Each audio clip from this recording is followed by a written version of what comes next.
welcome to my kitchen and welcome to Slow Cooker Sunday. My name is Sherry and today I have got an amazing recipe for you. But before I start, if this is your first time here, you love food, you love fun, you love slow cooker recipes, go ahead, hit the subscribe button as well as the notification bell so you don't miss anything new.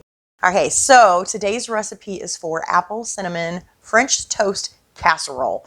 I know it sounds amazing and I know that you're going to want to know how to cook it, so we are going to jump right in. So I've got my slow cooker ready to go.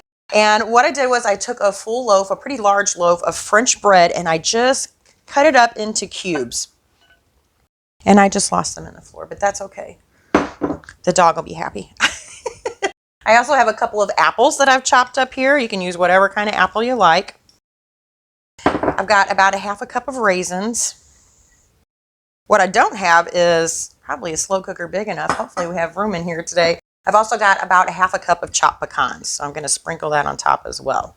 Okay, so I'm going to push this aside for just a second, just so y'all can see what I'm doing here. I've got 6 eggs in here that I'm going to add 1 cup of heavy whipping cream.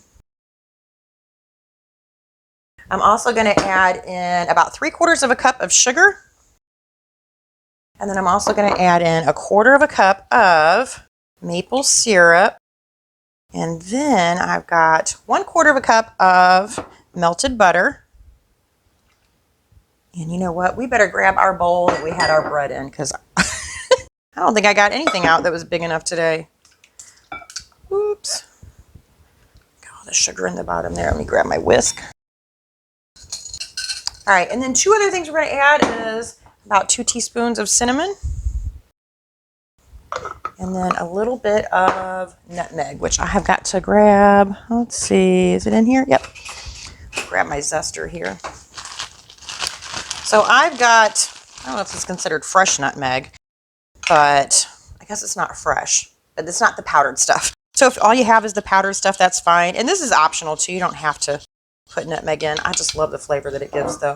All right, I'm going to toss that back in there. And then we're going to whisk all of this together. That cinnamon smells amazing. Okay, so now I'm just going to grab all of this again, and we are going to pour our eggs, or our egg mixture, I should say, right over the top. And pray that I have enough room to do this here. There we go. Make sure I get all the sugar out of the bottom. And then I'm just going to use my hands to mix this together. I think we're doing okay. I think this might actually work. Once our egg mixture gets absorbed into our bread, so we just want to make sure we mix it really well so we don't have any dry spots in here.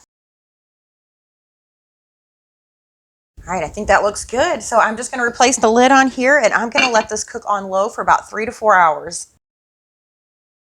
All right, our casserole should be complete. One of the things I forgot to mention is if you set a couple of paper towels in the top or in between this and your lid, it'll soak up some of that moisture and you can get kind of like a little bit of a crust or at least a little bit of browning on top. So it is time to take a bite. See how well we did? This reminds me of bread pudding. And you know, just like French toast, we need a little bit of powdered sugar on here. So I've got my little powdered sugar shaker. I've actually got 2 of these. I've got another one that has cinnamon and sugar in it, which would be good on here too. And a little bit of maple syrup. I mean, we would put it on our French toast, right? So we got to put it on our French toast casserole. All right, let's see how good this is.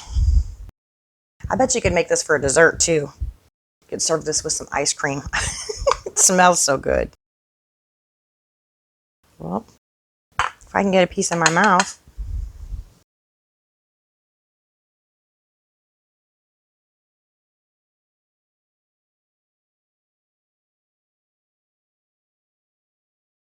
Right away, the maple flavor is so good.